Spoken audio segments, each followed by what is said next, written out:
7 Myths about Loving Kindness. Buddhism never taught the sublime attitudes. Brahmaviharas are the Buddha's primary heart teachings, the ones that connect most directly with our desire for true happiness.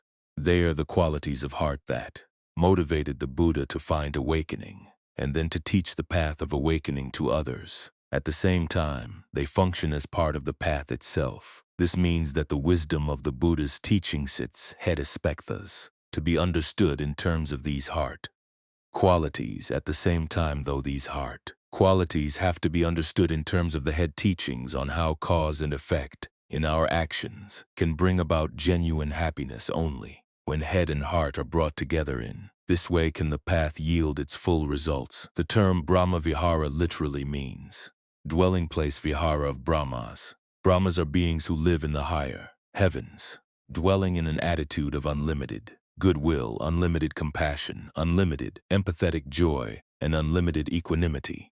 These attitudes are unlimited both in the sense that they extend to all beings and in the sense that they can be applied to all situations where they are appropriate. For example, you can extend empathetic joy to all who are happy, regardless of whether you like them. Similarly, you can feel compassion for all who are suffering, regardless of what they did to bring on that suffering. These unlimited attitudes can be developed for the path to thrive. They have to be developed from the more limited versions of these emotions that we normally experience in the human heart. Of these 4 attitudes, goodwill metta is the most fundamental. It's a wish for true happiness, both for yourself and for others, because the highest level of true happiness comes from within. Your true happiness need not conflict with that of anyone else. Thus, goodwill can be extended to all beings without contradiction or hypocrisy. The next 2 attitudes are essentially applications of goodwill. Compassion. Karuna is what grows out of goodwill. When you see suffering, you want the suffering to stop. Empathetic joy. Mudita is what grows out of goodwill. When you see happiness, you want that happiness to continue.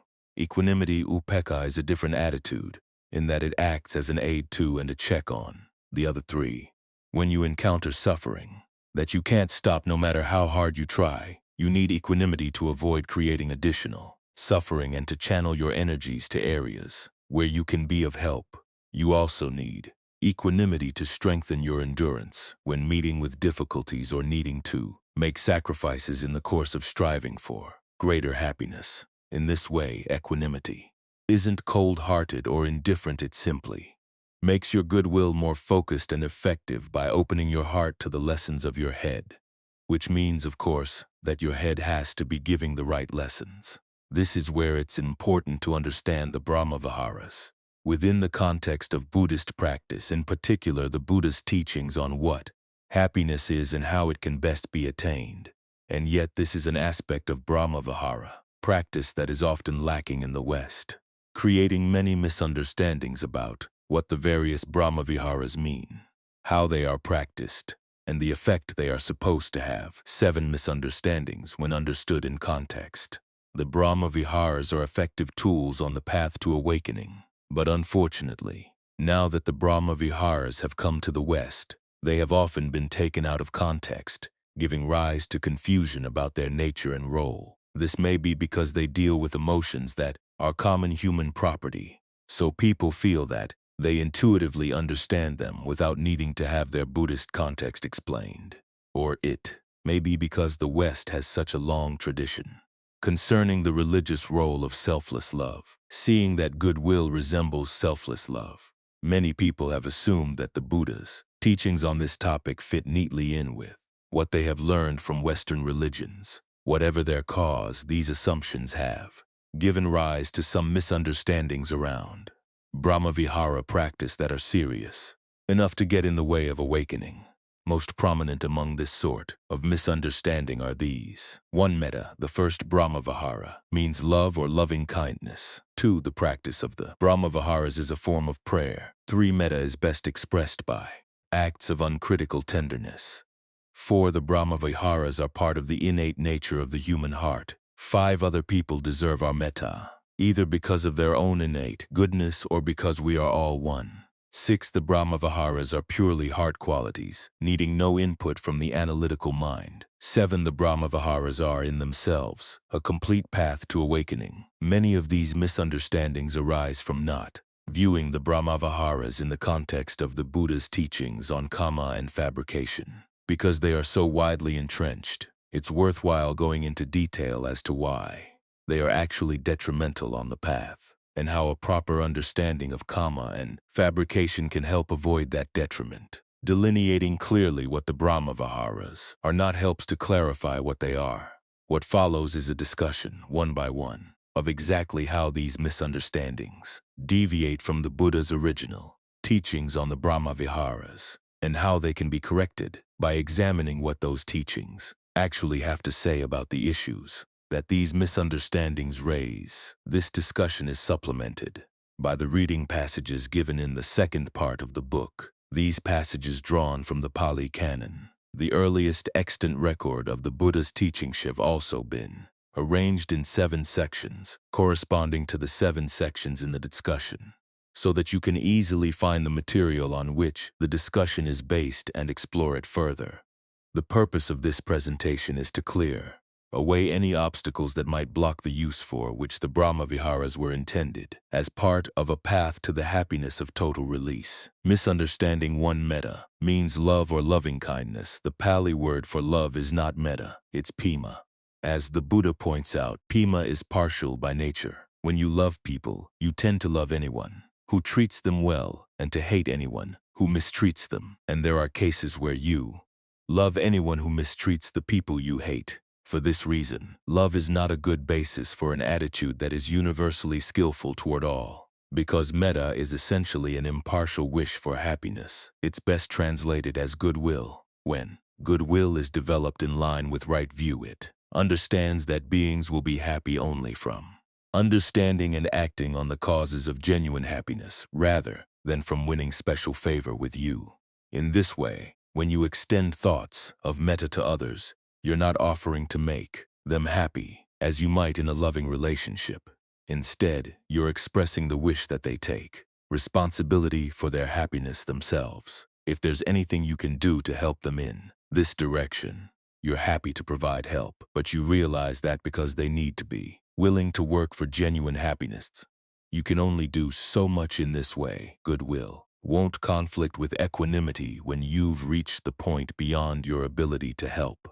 This understanding of metta is borne out in the passages where the Buddha recommends phrases to hold in mind when developing thoughts of metta. These phrases provide his clearest guide not only to the emotional quality that underlies metta, but also to the understanding of happiness that explains why it's wise and realistic to develop metta for all. The first set of phrases comes in a passage where the Buddha recommends thoughts to counter ill will. These phrases conclude with the wish that all beings look after themselves with ease. In other words, you're not saying that you're going to be there for all beings all the time, and most beings would be happier knowing that they could depend on themselves rather than having to depend on you.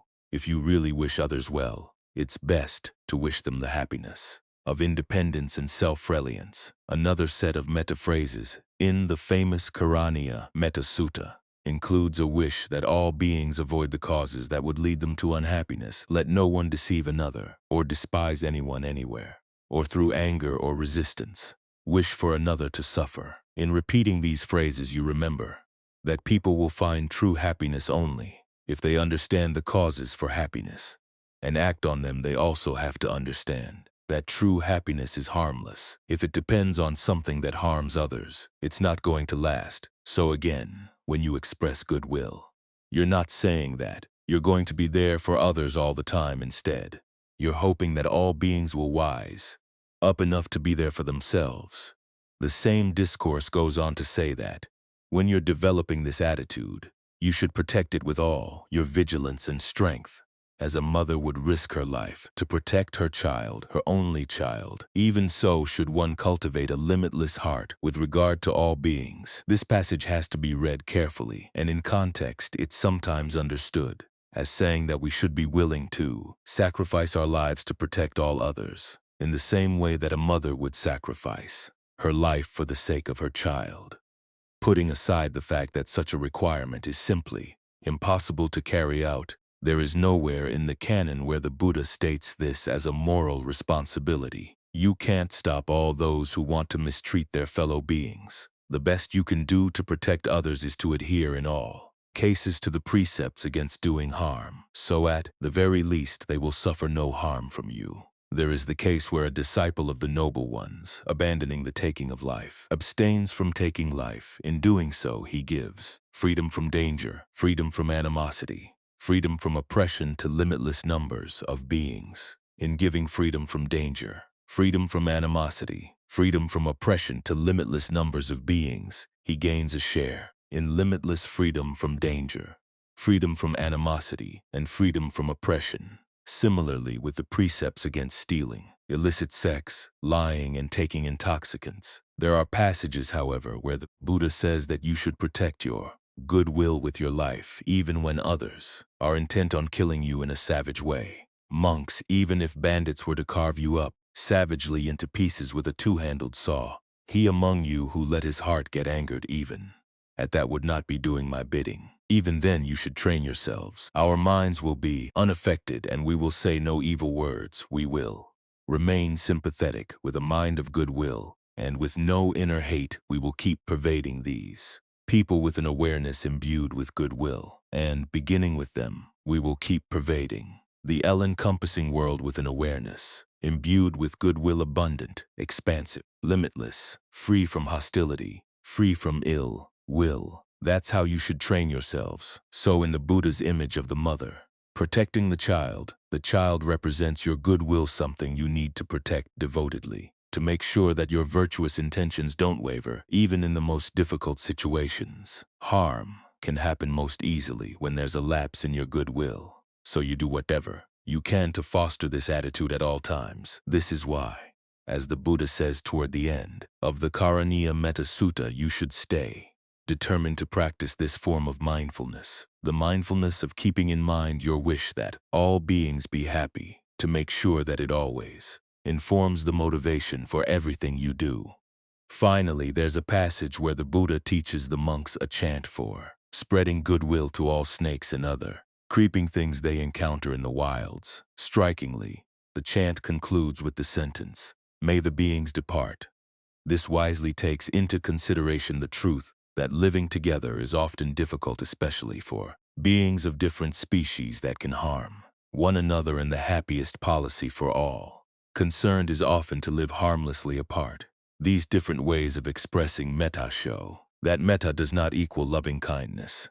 Metta is better thought of as goodwill for two principal reasons. The first is that goodwill is an attitude you can express for everyone without fear of being hypocritical or unrealistic. It recognizes that people will become truly happy, not as a result of your caring for them, but as a result of their own skillful actions, and that the happiness of self-reliance is greater than any happiness coming from dependency. The second reason is that goodwill is a more skillful feeling to have toward those who would react unskillfully to your loving kindness. There are people who, when seeing that you want to express loving kindness, would be quick to take advantage of it. There are also people you've harmed in the past who would rather not have anything to do with you ever again. So the intimacy of loving kindness would actually be a source of pain for them rather than joy. And there are plenty of animals out there who would feel threatened by any overt expressions of love from a human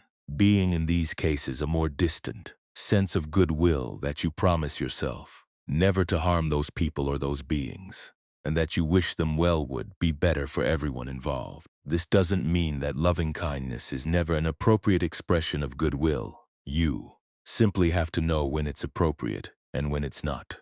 If you truly feel metta for yourself and others, you can't let your desire for warm feelings of love and intimacy blind you to what would actually be the most skillful way to promote true happiness for all. Misunderstanding, too, the practice of the Brahmaviharas is a form of prayer.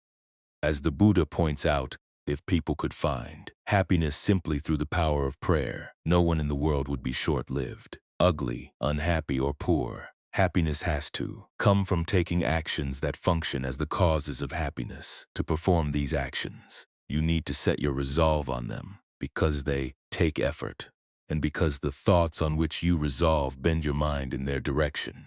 You have to train your resolve so that they lead consistently in a skillful direction. This is why the Brahma Viharas are a practice, something you work on again and again. You try to make them unlimited so that even in difficult circumstances, you will keep in mind the need to act in ways that cause harm to no one, neither yourself nor others. For these reasons, the practice of the Brahma Viharas is a matter not of prayer, but of resolve. Misunderstanding 3 metta is best expressed by acts of uncritical tenderness. The word metta is closely allied with the word mitta, or friend. It's the quality of heart that one genuine friend offers to another. There are many kinds of friendship, true and false, skillful and unskillful, and it's obvious that the quality of metta the Buddha recommends is that of a friendship skillful and true. The Pali Canon recognizes 2 types of worthwhile friends. The first is the loyal friend, one who is generous and steadfast, working for your benefit even when times are difficult, encouraging you when you're right, correcting you when you're wrong, and willing even to sacrifice his or her life for your sake. The second type of friend is the admirable friend, one whose behavior is exemplary in terms of conviction, virtue, generosity, discernment, and possibly the noble attainments, and who encourages you to emulate his or her good qualities in yourself. As the Buddha says, the loyal friend is to be treasured, the admirable friend is to be emulated.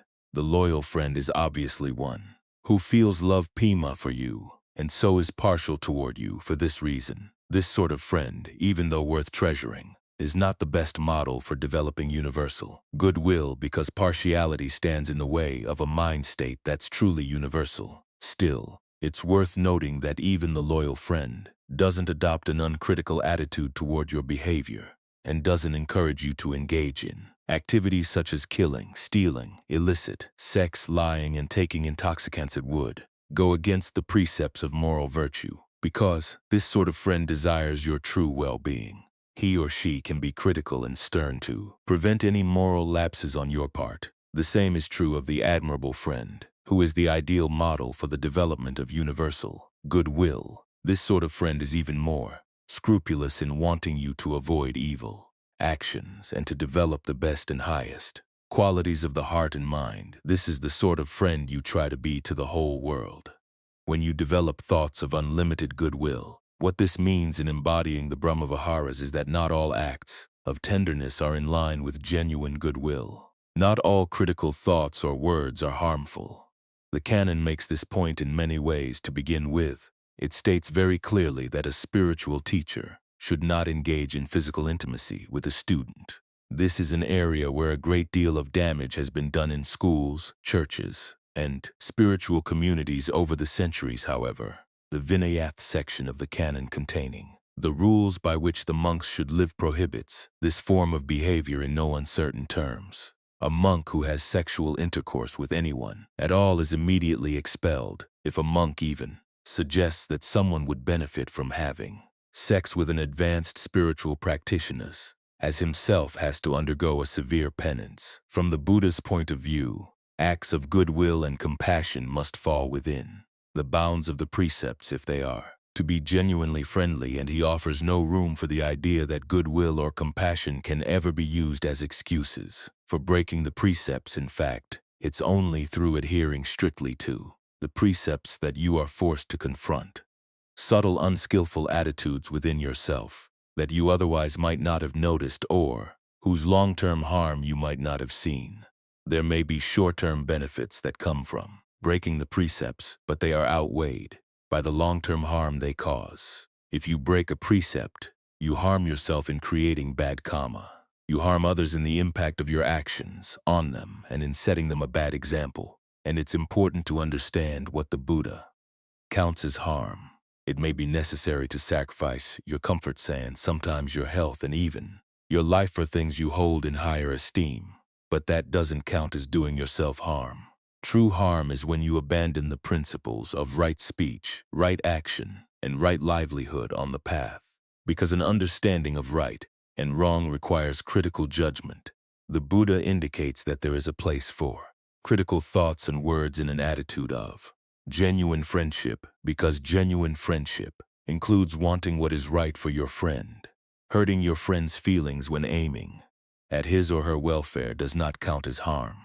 The image the Buddha gives is of a child who has placed a sharp object in its mouth. You have to get the object out, even if it means drawing blood, for if you let the child swallow the object, it will cause itself even greater harm. In the same way, the Buddha would speak harsh words when and where he saw that they needed to be harsh to have a beneficial effect. His general principle on right speech is that he would speak words that are true and beneficial. Note that he does not entertain the idea that false words could be beneficial, knowing when to state those words in pleasing ways and when to state them in unpleasant ways. In other words, there are cases where pleasant words are not wise expressions of goodwill or sympathy. In all cases, his motive is compassionate, the welfare of those who are listening. And as he notes in his discussions of worthwhile friends, this is a quality not only of an admirable friend, but also of a loyal one.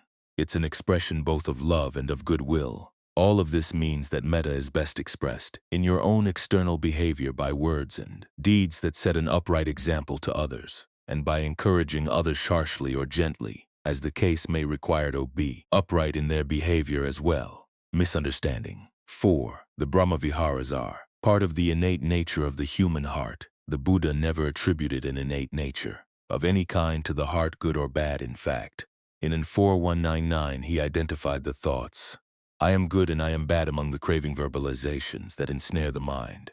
If you assume that the heart is basically bad, you won't feel capable of following the path and will tend to look for outside help to do the work for you. If you assume that the heart is basically good, you'll feel capable but will easily get complacent. You won't exert the scrupulous effort needed to develop the Brahmaviharas at all times. So even though the Buddha's primary focus was on the chitta, which can be translated as both heart and mind, he nowhere defined what the chitta is.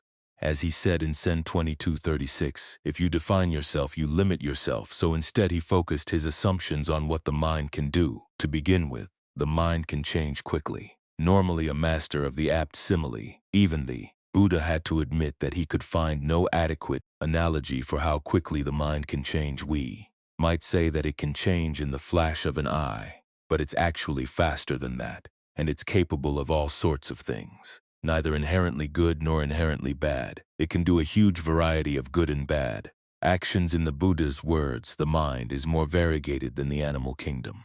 Think of the many species of fish in the sea, birds in the sky, animals on the land and under the ground, whether extant or extinct.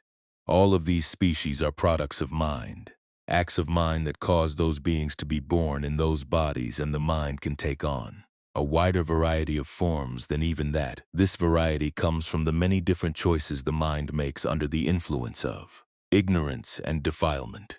But the mind always have to be defiled. Past karma is not entirely deterministic, even though past karma shapes the range of options open to the mind. In the present, it doesn't have to determine present karma, the intentions by which the mind chooses to fabricate actual experiences from among those options. Thus, present karma can choose to continue creating the conditions for more ignorance or not, because present choices are what keep ignorance alive. Although no onod, even a Buddha, can trace back to when the defilement of ignorance first began, the continued existence of ignorance depends on conditions continually provided by unskillful karma. If these conditions are removed, ignorance will disband.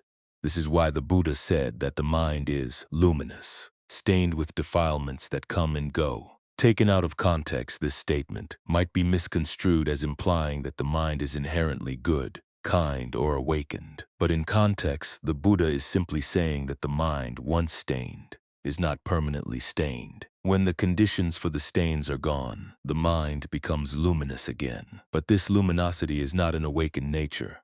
As the Buddha states, this luminous mind can be developed in the scheme of the Four Noble Truths. If something is to be developed, it's not the goal. It's part of the path to the goal.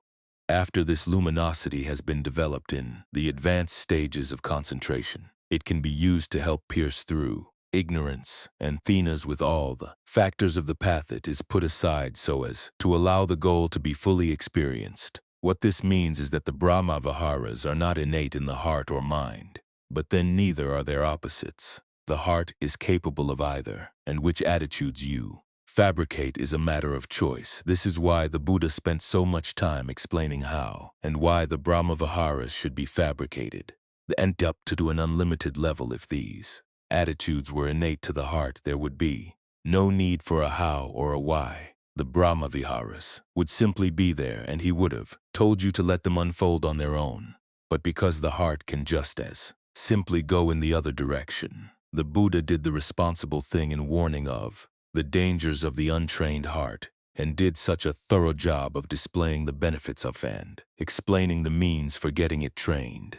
In fact, it's just as well that the Brahma Viharas are not innate to the heart, for if they were, they would get in the way of total release. You'd need to stay in a universe where there would be objects for your goodwill, compassion, empathetic joy, and equanimity. You would never reach the freedom of a dimension where awareness has no need for objects at all. Misunderstanding 5. Other people deserve our metta, either because of their own innate goodness or because we are all one. This is a misunderstanding on 2 levels. The first level concerns other people. Just as we are not innately good, neither are they. Their hearts are as vastly variable as ours, and the Buddha never said that we are all one. When asked if the cosmos is a oneness or a multiplicity, he declined to answer, as the question was irrelevant to the practice for ending suffering. He taught the interdependence of events, not as a celebration of oneness or interconnectedness, but as a way of showing that all interdependent events are unstable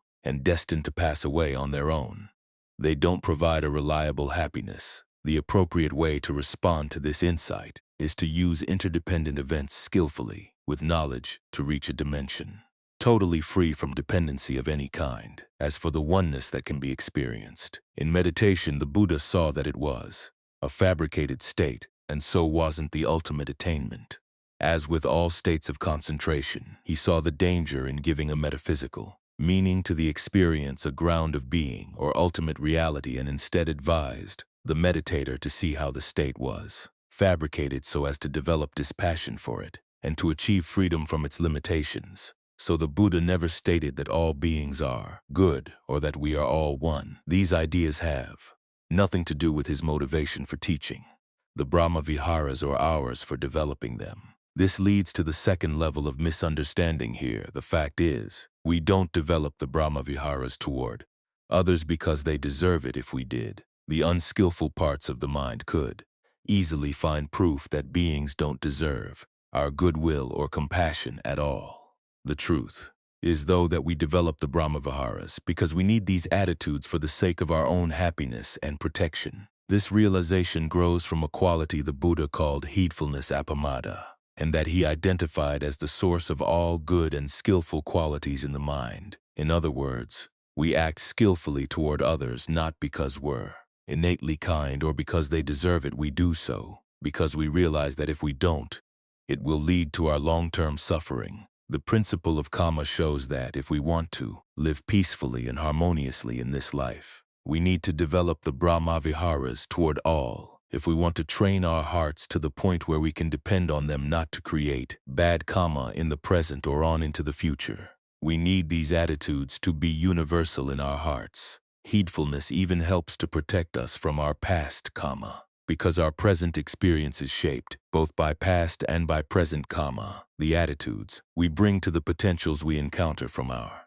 past karma can play a huge role in determining whether we will shape those potentials into pleasure or pain. If the mind is expansive and unlimited, a quality developed through the Brahma Viharas, then the results of past bad actions will hardly be felt in the same way that if a river is filled with clean water, a lump of salt thrown into the river won't make the water unfit to drink. However, if the mind is narrow and restricted, the results of past bad actions will be like a lump of salt thrown into a small cup of water. The water will be overwhelmed by the salt. So through heedfulness we develop the Brahma Viharas primarily for our own protection, and through protecting ourselves we protect others as well. Misunderstanding 6. The Brahmaviharas are purely heart qualities, needing no input from the analytical mind. Although it is possible to develop warm feelings without much help from the head, the Brahmaviharas are much more than warm feelings. As we've already noted, you have to practice them within the context of right view concerning karma and fabrication if you want to make them a part of the path. We've also noted the ways in which an awareness of the three types of fabrication can help in dismantling any attitudes that get in the way of the Brahmaviharas, B in fashioning the Brahmaviharas in their place, and C in making the Brahmaviharas universal. And we've noted some of the ways in which a knowledge of karma helps to understand what it means to have goodwill, for all wishing that they act on the causes of true happiness. That we express that goodwill best by being a good example in our own behavior. But it's worth paying attention to two further ways in which an understanding of karma helps in developing the Brahmaviharas. The first way deals with situations in which you might be tempted to treat people with equanimity when in fact a more appropriate response would be compassion or empathetic joy. The second way deals with the opposite problem, not being able to feel equanimity when in fact that is the appropriate attitude to develop. In other words, the analytical mind is useful for determining which Brahmavihara to develop at which place and time. A proper understanding of karma helps to correct the false idea that if people are suffering, they deserve to suffer, so you might as well be equanimous and just leave them alone.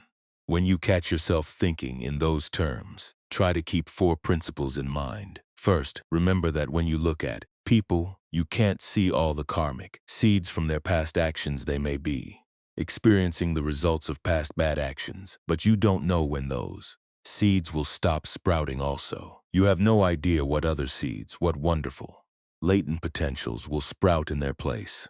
There's a saying in some Buddhist circles that if you want to see a person's past actions, you look at his present condition. If you want to see his future condition, you look at his present actions. This principle, however, is based on a basic misperception that we each have a single karmic account, and what we see in the present is the current running balance in each person's account. Actually, no one's karmic history is a single account. It's composed of the many different seeds, planted in many places through the many different actions we've done in the past, each seed maturing at its own rate. Some of these seeds have already sprouted and disappeared. Some are sprouting now. Some will sprout in the future. This means that a person's present condition reflects only a small portion of his or her past actions. As for the other seeds, you can't see them at all. This reflection helps you when developing compassion, for it reminds you that you never know when the possibility to help somebody can have an effect. The seeds of the other person's past bad actions may be flowering right now, but they could die at any time. You may happen to be the person who's there to help when that person is ready to receive help. The same pattern applies to empathetic joy.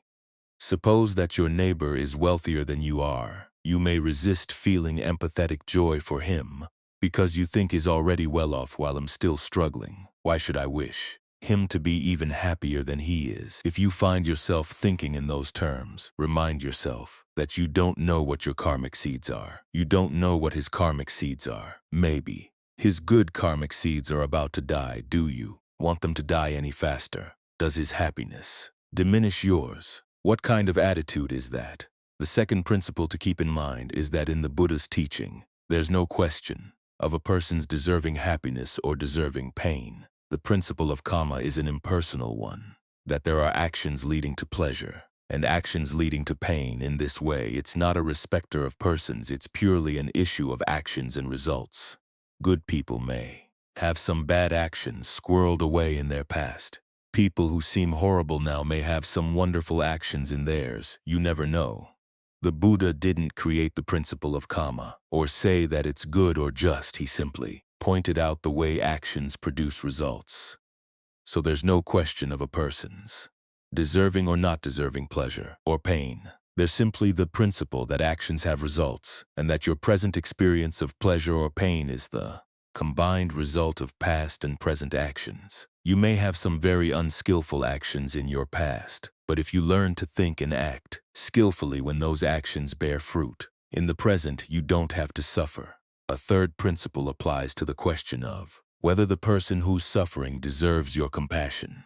Because no human being has a totally pure karmic past if you make a person's purity the basis for extending your compassion. There will be no one to whom you can extend it. Some people resist the idea that, for example, children born into a war zone, suffering from brutality and starvation, are there for a karmic reason. It seems heartless, they say, to attribute these sufferings to karma from past lives. The only heartlessness here, though, is the insistence that people are worthy of compassion only if they are innocent of any wrongdoing. Actually, people who are doing wrong are just as deserving of our compassion as those who are being wronged. There's no need to like or admire the people for whom you feel compassion. All you have to do is wish for them to be happy.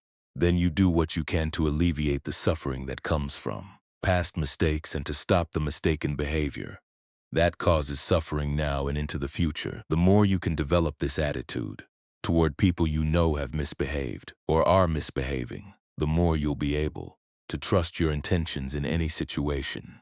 The fourth principle to remember concerns the karma you're creating right now in reaction to other people's pleasure and pain. If you're resentful of somebody else's happiness, someday when you get happy, there's going to be somebody resentful of yours.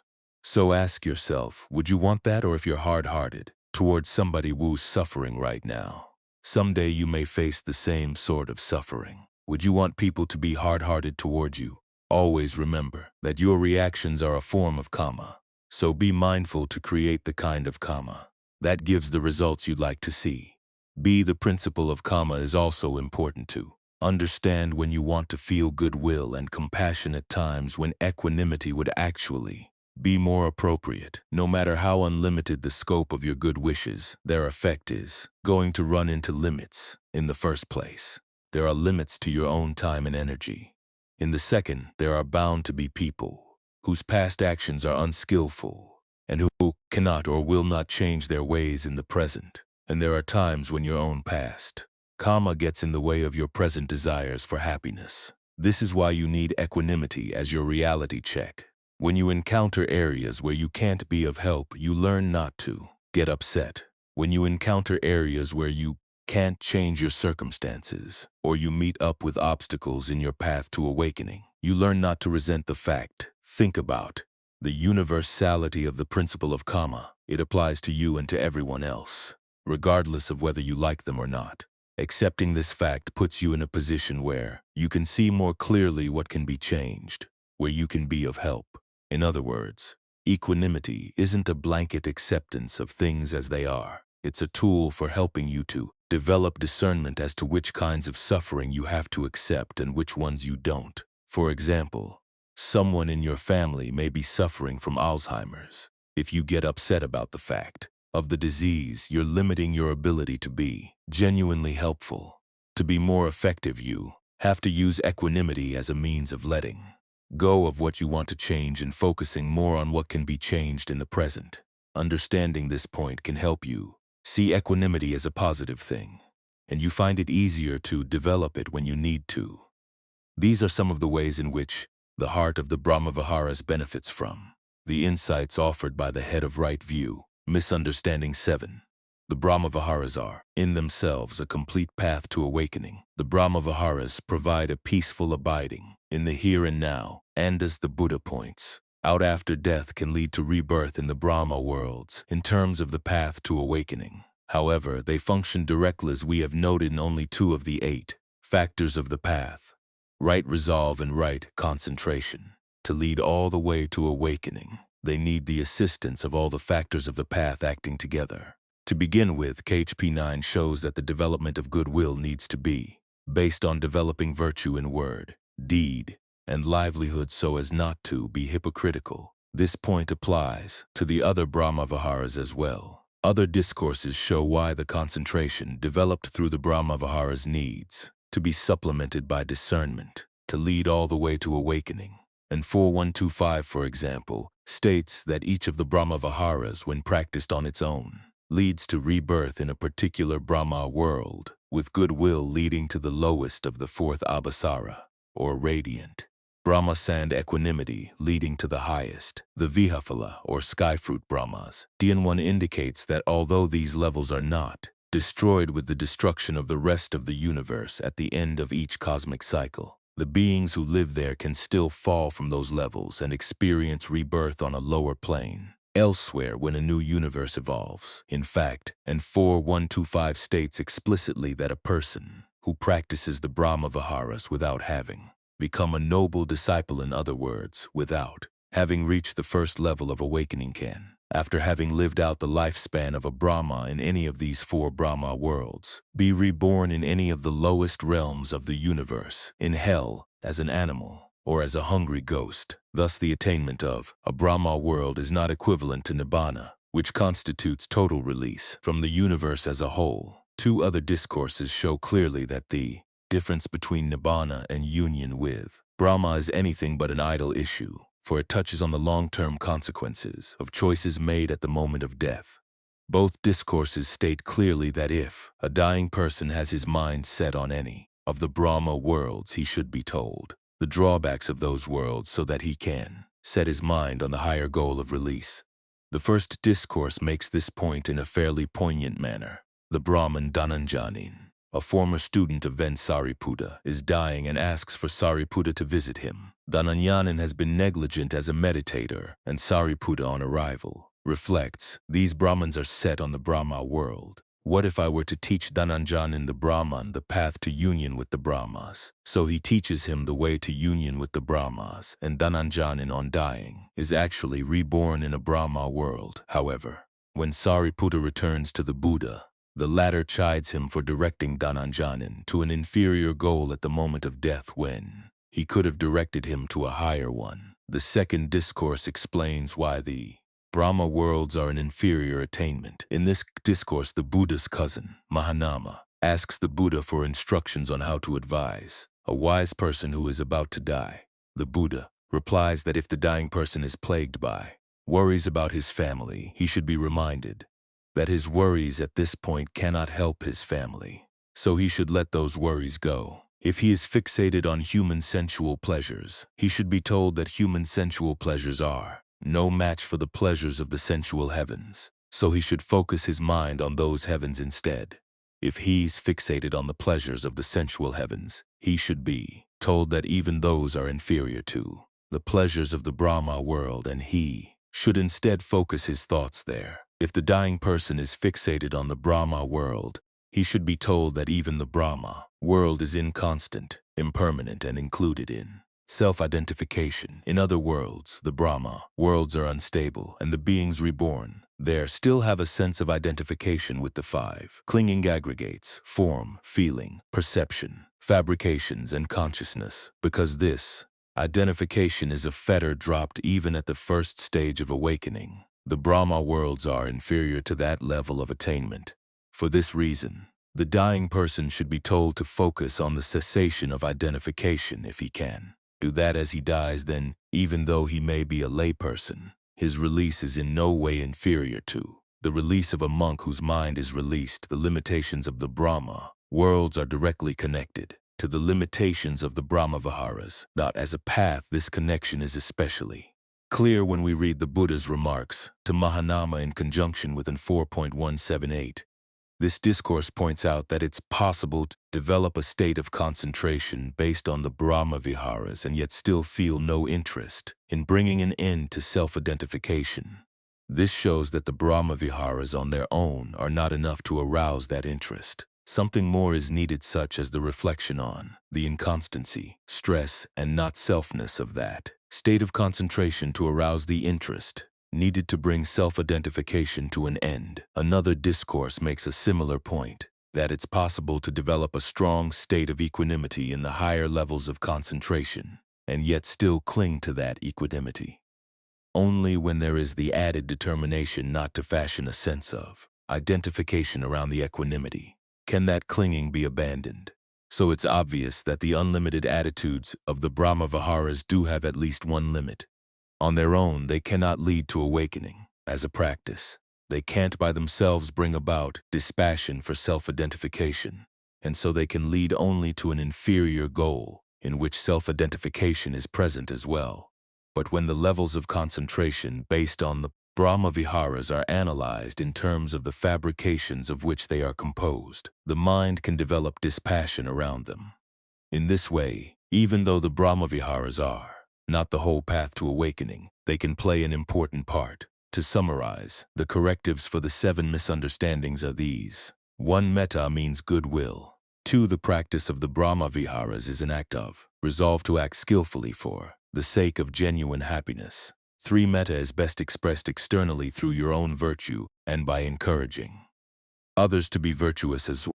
4. Because the heart is neither innately good nor innately bad, the Brahma-viharas must be intentionally developed. 5. We develop the Brahma-viharas toward others, not because they deserve it, but primarily for the sake of our own welfare and protection. 6. The Brahma-viharas require the help of the analytical mind-dome that understands the processes of karma and fabrication so that they can be developed skillfully and in an appropriate way. 7. The Brahma-viharas act as a motivation to follow the path to awakening, at the same time functioning directly as 2 factors in the Eightfold Path, right resolve and right concentration. However, all 8 factors of the path need to be developed to arrive at the goal of total release. When properly understood in these ways, the Brahma-viharas can help lead to genuine well-being and happiness both on the mundane level of the worlds of the senses and on the transcendent level of Nibbana. For this reason, their practice is well worth the time and effort involved for your own good and for the good of all.